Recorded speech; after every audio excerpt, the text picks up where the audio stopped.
Just because your 9 to 5 isn't your dream job doesn't mean it's a waste of time. God doesn't waste seasons. We do, when we don't recognize the assignment in it. What's up, everyone? It's your girl, Christina J, here to empower you. And today, I'm changing how you think about your 9 to 5.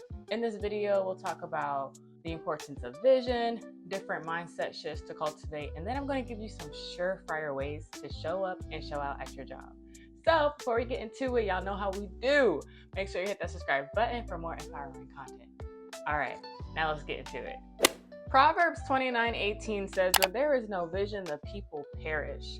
Another version says, "They cast off restraint," meaning without vision, we lose discipline. Without vision, we stop caring. Without vision, we settle. Without vision, we move through life aimless. When you can't see where you're going, you stop showing up with excellence. You clock in just to check a box. You rush through tasks doing the bare minimum. And it's not because you're lazy. It's because you lost sight of why it matters. That's the reason why it's hard for us to work a 9 to 5, because we don't understand the why. We don't understand, well, how is this helping me? This isn't fulfilling for me, so therefore I'm not getting anything out of it. However, vision shifts everything. Vision reminds you that even your 9 to 5 is a part of God's plan. When you know that God is up to something in your life, even the hard, boring, or this ain't it moments start to make sense. You stop resenting the process and start respecting it because you know it's all a part of your development. Vision gives purpose to your process, even the parts you'd rather skip. The way you think about your season determines how you show up in it. So let's talk about some mindset shifts. I saw this on TikTok and it is so true, which is you gotta act like God woke you up on purpose, okay? Every day you wake up is a sign that God is not done with you yet. Everything in your life is orchestrated, predestined, and predetermined by God before you were even born, which means that the role you play in your 9 to 5 is crucial to the story that God has already written. So you can't afford to just treat your job like it's whatever. God says he works everything out for our good, which means even your job is working something out for you, even if you can't see it. Whether that's to build discipline, to pour into that one coworker, or to meet somebody who's going to be critical to the next season that God is bringing you to. Or to develop the work ethic needed to sustain the blessings you are currently asking God for. And you can't get what this job is supposed to give you if you keep showing up like you don't even want to be there, i.e. showing up late, cutting corners, or giving half effort. How are you going to recognize what God is teaching you? God already knew that you were going to get that job, which means that that job has a purpose and you have a purpose being there. God makes no mistake. Not only did he send you there, he planted you. And when God plants something, there's always fruit he expects to grow out of it. Your work is an extension of you. Whether you realize it or not, everything you do is a part of your personal brand. The quickest way for a business to grow is offering a product that's not just good, but worth talking about. Something so excellent that people want to leave glowing reviews, tell their friends, and want to come back for more. The reputation of the product lives and dies by the experience it gives. And that experience is shaped by one key thing: how it makes people feel. So let's flip that mirror on you. What's it like working with you? Does your team feel confident, inspired, and supported? Or do they feel like you're never pulling your weight? Ask yourself, if the work you are putting out were a product on the shelf, would you buy it? If you were on the receiving end of the work that you put out, would you be proud to put your name on it? If the answer is no to either of these questions, then that's the sign you need to kick it up a notch. When people interact with your work, they should get a taste of your excellence and ultimately God's spirit operating with you. Because as I said before, everything you do is an extension of you. So, as Christians, we are an extension of God. We represent him. So we want to make sure that everything we do, from working at our job to being involved in our family life, is a good representation of God. So you're not just working for a company or a paycheck, you're also working for kingdom. Colossians 3:23-24 says, "Whatever you do, work at it with all your heart as working for the Lord, not for human masters, since you know that you will receive an inheritance from the Lord as a reward. It's the Lord Christ you are serving," which means God is watching how you work too. And if you've been praying to God to take you to level 15, how can he trust you when you're halfway stepping through level 0?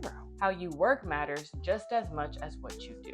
So let's get into some practical ways to show up and show out at work. Step is to understand the why behind the what. Anybody can do a task. but those who elevate the most and the quickest in their careers are the people who understand the why behind the work that they produce. Why? Because it gives vision to your job. And having a drive to understand your work means knowing how your job fits into the bigger picture, how it affects your company, how it affects your team, and how it affects your future. Oftentimes, we think that just because we're not the manager or CEO, then our work doesn't matter, which leads us to doing bare minimum and not giving our best because we don't think the work we are doing is adding to the company. But I'm telling you, it does, or else you wouldn't be getting paid to do it. We all have to start somewhere. Every manager or CEO once stood where you are, doing work that may have felt small, overlooked, or unimportant. But nothing is ever wasted when God is developing you. How you do one thing is how you do everything. So if you're cutting corners now, you'll carry that into your next season. However, if you show up with excellence now, no matter how small the task, you're building the kind of character, discipline, and mindset that future success will require. We have to change how we approach our attitude towards our 9 to 5. You're not just there to clock in and to clock out. You're there to cultivate the habits that a leader needs, cultivate the habits that business ownership requires so that you can step into your greater purpose.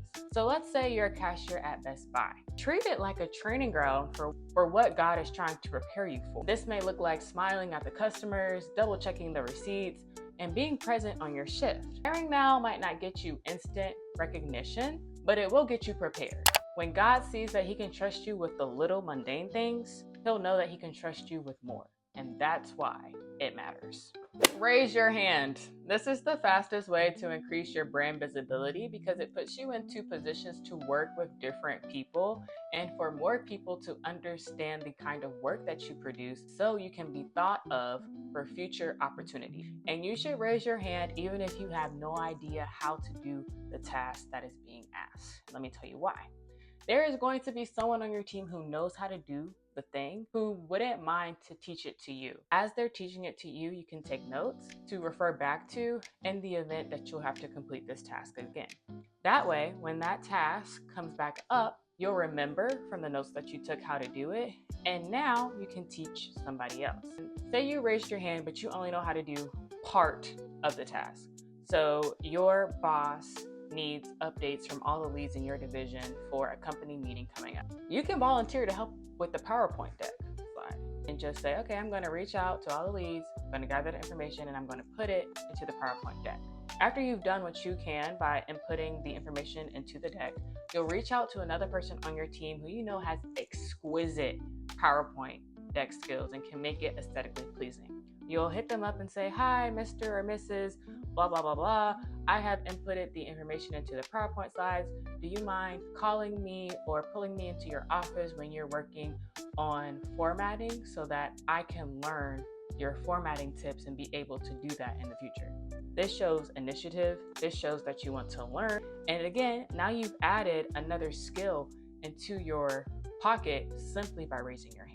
I know you heard it all before, but it's not what you know, but who you know. But I bet you haven't heard this.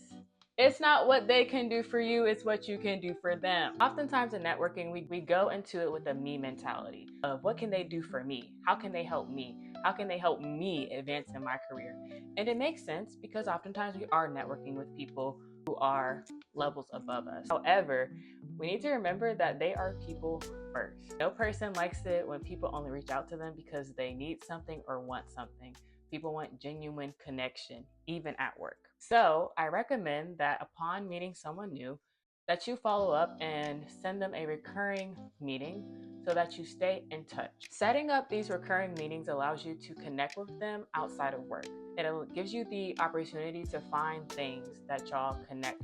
And naturally, they'll start bringing up tasks or projects that you're working on, or even you'll get more comfortable asking like, hey, what are you working on? Blah, blah, blah, blah, blah. Eventually, there will probably come a time where they're working on something that you find really interesting. Considering that you've already created a recurring meeting with them, they are more comfortable with you. Meaning if you say, hey, I heard that you're working on project XYZ, I'm really interested in that. Is there any way I can help? This creates that same cycle of increasing your brand visibility if they say yes, because now they'll have an understanding of the work that you produce. And in the event that you do a good job, and we all know you're going to do a great job, they'll start thinking of you for future opportunity, because people typically want to go with people that they've already worked with and understand the level of work that they produce. It's kind of like you preferring to have your mom watch your kid instead of a stranger. You're familiar with your mom, you know how she works, you know how she takes care of kids, so you know that your kids are going to be in good care. It's kind of the same thing here. And then once you do a great job, now they have you in their mind for future opportunities, which will increase your brand visibility and allow you to obtain more responsibility. Time is money. At your job, you will have downtime, but I want you to remember that time is money. So instead of twiddling your thumbs, I recommend that you start a training. Start and get certified in something. Expand your skills, expand your network. Do things to invest into you at your job to increase your knowledge of certain things. Knowledge is a commodity, and as a brand, you want to be known for doing something really, really well. And that starts with training, that starts with getting certified, because once you become very specific in what you're really good at, now you become competitive against your peers because of your skill set and you're known for something. Where people know, oh, I need to go to Sally because I know Sally has amazing PowerPoint skills. She's gotten this certification and this certification and this certification. So I know that if I want my PowerPoints to come out the best and the quickest, I should go to Sally. Get a monitor. Those corporate assigned laptops, their screens are tiny. I'm telling you, if you want to increase your productivity and efficiency, get a monitor so you can see what you're working with for real. Okay, I felt like Iron Man doing that, but y'all get the point. All right, so now that we've gotten into our work tips, let's get into some advice to help you make the most out of your spheres of influence. Where my leaders at? Come to the front. Is give feedback in a sandwich style. Your top slice is going to be your affirmation. This is where you say what they're doing really well. The middle slice is your correction. This is where you will gently and clearly address what they need to work on. And then the bottom slice is you give them a vision. You tie what they need to work on to the bigger picture, letting them see how making this shift will be beneficial not only for the team, but for them as well. So it'll look something like this. Hi, so-and-so, I really appreciate how you're turning in your reports on time. That reliability helps us to stay on track as a team. One thing I'd love for you to do is to double check your reports for formatting and clarity. Sometimes there are small errors that could confuse leadership. But honestly, once you tighten that up, your work will stand out even more. And I can definitely see you being trusted with higher level projects because of your attention to detail. I will say that you should make the vision as specific to their career goals as possible. Obviously, don't say if they make this change, it's going to get them promoted if it's not going to get them promoted. You know what I mean? But tie it to their career goals and make it personal, and that'll drive them to want to improve. And by doing that, you show how they get there, i.e. their career goal, whether that's to get promoted, to be one of the top analysts at the company, whatever, from where they are currently. By doing this, they will show up differently. A great example of this is the movie Karate Kid. Y'all remember when Jada's character was sick and tired of putting the jacket on and taking the jacket off? And mind you, he was doing this for days on end. He was frustrated, he was upset, so much so that he told Mr. Han, yeah, I'm gonna quit. However, once Mr. Han showed him how taking the jacket on and taking the jacket off tied to learning Kung Fu, which is what ultimately Jada's character wanted to do, that's when Jaden started showing up differently. He went from just practicing Kung Fu with Mr. Han to doing push-ups in his room. His discipline changed. His focus changed. His drive changed because he understood how doing these quote-unquote mundane tasks tied to the bigger picture of what he wanted to do. As people, we work and operate in the same way. When you give your team a clear vision, they stop seeing their task as pointless. They see them as stepping stones for something great. And that's when they start showing up differently. Set people up for success, but also give them room to fail. As a leader, sometimes we can get caught up in hovering over our team members, trying to control how they do things. But all we really do is rob our team of the opportunity to learn. A big part about learning is making mistakes. And by not allowing them to make mistakes because we are trying to control every little thing, it can inadvertently hold them back. Our job as leaders is to provide clarity, direction, training, tools, and expectations. Show our team how to implement that into their day-to-day. That's how you set someone up for success. But after you've given them the tools they need, you got to take a step back and let them try. Give them the opportunity to fumble and figure it out, because that's a big part of learning as well. That's how confidence is built. Not from always telling them what to do, but from them discovering what works and what doesn't work through experience. Some lessons only come by doing. If we're always jumping in, we're not empowering them. We're unintentionally teaching them to second guess themselves. It's kind of like coaching. As a coach, you can teach your team the fundamentals, run drills to develop the muscle memory. The game starts, you cannot play for them. All you can do is give them the opportunity, let them play, and give them the necessary feedback in order to have an even greater next game. What's obvious to some is a mystery to others. As a leader, you're going to be in charge of people with varying different backgrounds, skill sets, and starting points in life. The biggest thing about leadership is to build people up. Help them to unlock and see for themselves what's already inside them, waiting to bust out the seams. So lead with grace and lead with patience. All right, now let's talk about everybody's favorite topic, which is promotion advice. Keep an Excel spreadsheet of all the things you do at work and the results of those things. This is very important because in a year, 6 months, or however long your performance cycle may be, you can easily forget the work that you've done because we do so much work in one day. By tracking it, it helps you to remember all the great things that you have done for the company. Once performance cycles come around, I want you to take that Excel spreadsheet and quantify your results as much as possible. The more numbers, the better. Why? Because numbers speak loud. It's one thing to say, I'm doing a great job. It's another thing to say, I'm doing a great job because I enhanced our onboarding process and cut training time by 20%, saving our team 15 hours a month. Which one do you think is more likely to get promoted based off of those two answers? The one with the numbers, right? Because that's evidence. When it's time to talk promotion and performance reviews, you're not just walking in saying, I deserve a raise. You're walking in saying, I deserve a raise, and here's why. And it's also important that you keep your own track of things because no one's going to advocate for you like you are. Some people might forget the little things that you do here and there, or it might not be visible to them. But everything that you do is always going to be visible to you, which is why you always want to keep your own records of things. Second thing I recommend is that you have check-ins with your leadership, whether that be your team lead, your boss, whoever you directly report to or work with on a consistent basis. You should have check-ins with them to see how you are performing. Ask them, are there any things that you need to improve on? Are there any trainings or certifications they recommend that you get in order to perform your job better? This is also beneficial because when performance reviews come around, you won't be shocked at their feedback because you've been meeting with them on a recurring basis, so you already have an idea of what they're going to say. I also recommend this because it doesn't feel good to be shocked by your feedback. You know, you might think that you're performing at an A+ effort, but your lead might think that you're performing at a C- effort. If you would have had those recurring meetings earlier, you would have gotten a more accurate view of how you were performing and implemented the steps needed to take you from a C- effort to an A+.